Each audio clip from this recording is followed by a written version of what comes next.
last time na magkakasama-sama kami sa isang stage ng lahat ng housemates. So, end of an era na sa PBB journey namin. Pero syempre, tulad na sinasabi namin lagi, ang totoong laban ay nasa outside world.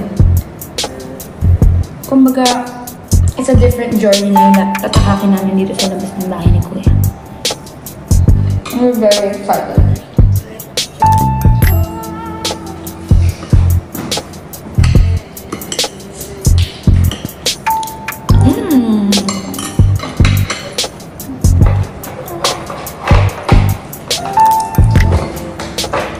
May nabasa ako na suggestion nila sa Jowa Challenge.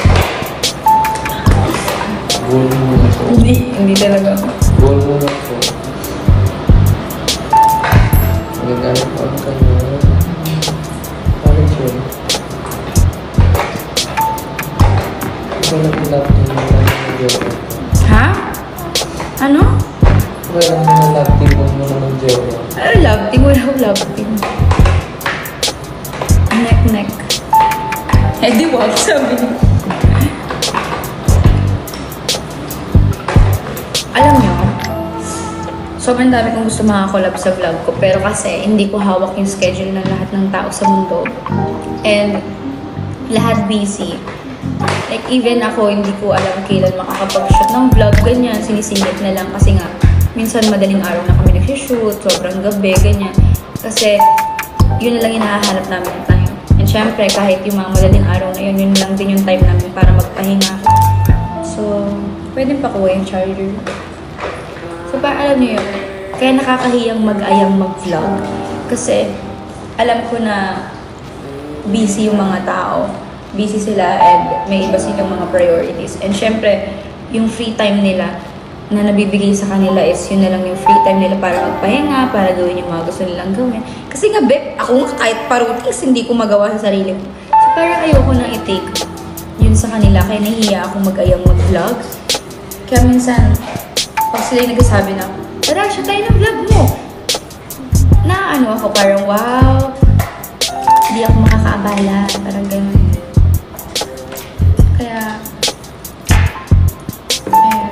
Kaya tutuwa ako sa kanila. Tutuwa ako yun. Sinasabi nila, tara, siya tayo ng vlogger. Kung meron man akong kung meron man akong ex-housemate na nandito, nanonood ngayon ng live ko, ayain nyo naman ako mag-vlog tayo sa channel ko. Kasi kung ako lang, hindi kita maaaya. Mahihiya ako sa'yo. Kung talagang aya sa akin, okay lang.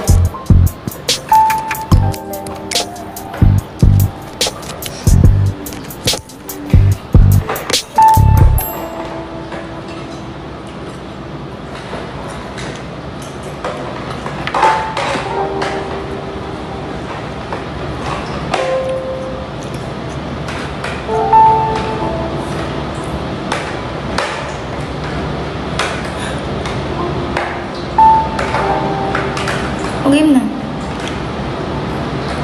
Ayusin nyo na yung mga tanong mo. Ano naman? Alam nyo naman sa akin, nasan si Brent? Hindi ko alam kung nasan si Brent. Joke lang. Alam ko ngayon yung ano niya, diba? Ngayon siya aalis na. Magkakaroon sila ng show. O talagang, basta show. Basta ngayon yun, ilang araw sila nandun.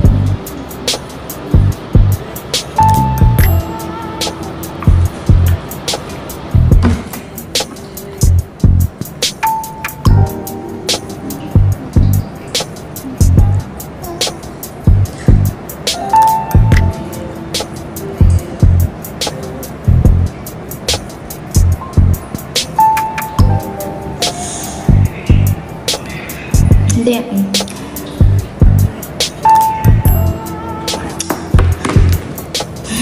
Ano ba yun? Ano ba kasi nasa isip ko? Lagi ako nakakalimot kasi. Hindi ako nakalimot.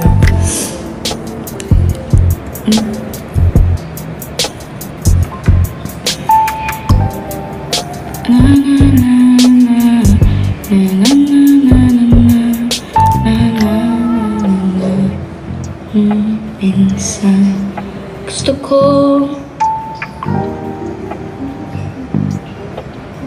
mamimiss ko si Bianca.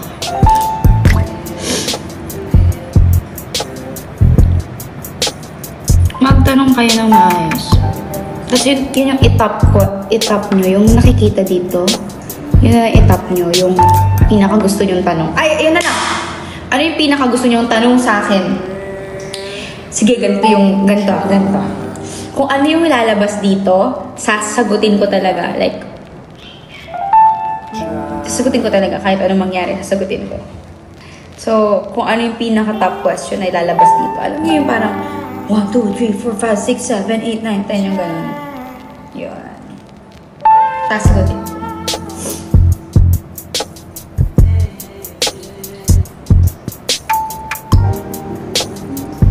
Bili, ilang oras na lang ako. Ay, ilang minutes na lang. So, 6 minutes na lang.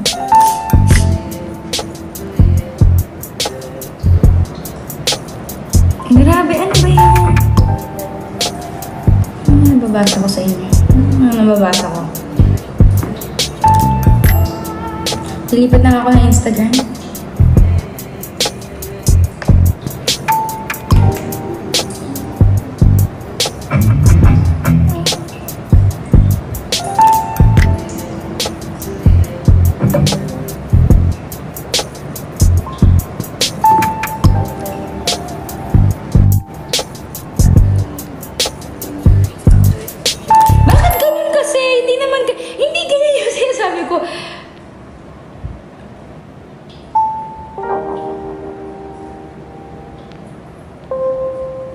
Sobrang tahimik. Oo nga, actually dito sa condo, sobrang tahimik talaga kasi wala pang gamit. Kasi kakalipat ko lang. Actually, parang hindi ko nakakabalik. Pero kasi, wala pa akong gamit.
Yung bridge, hinahanap yung bridge. Hinahanap ko din eh. Yun ata.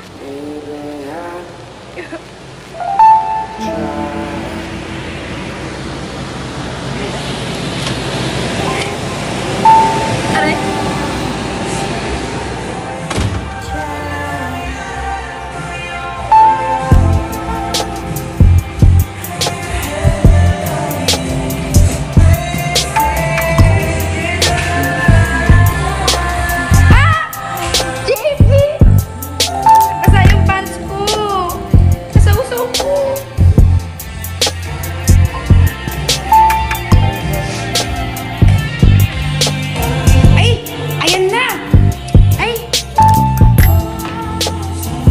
Hindi ko na retouch yung hair ko.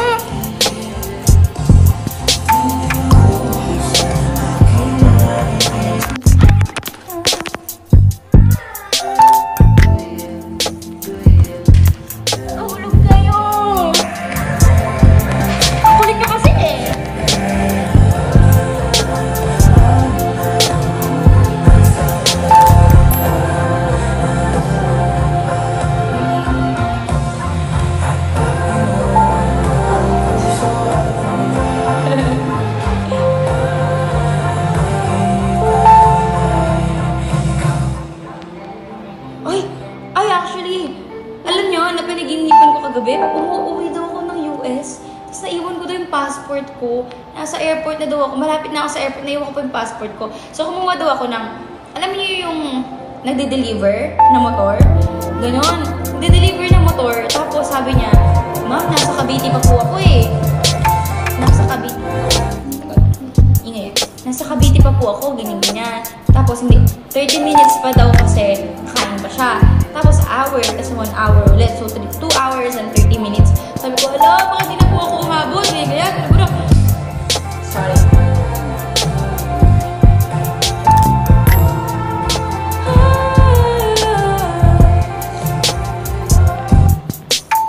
Ulit.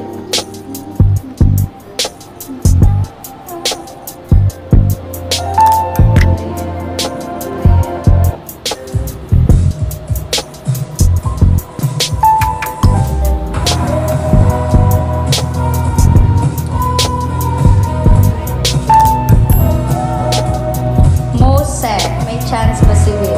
May chance siya. Actually, si Will, sobrang galing umarte niya. Sobrang galing niya umarte. May chance siya makakuha ng FAMAS Award. May chance siyang umangat sa buhay. Actually, umangat naman sa buhay. May pag-asa siyang may chance siya maging recording artist. Like, concert. Alam mo yun? Sobrang daming chances ni Will sa life.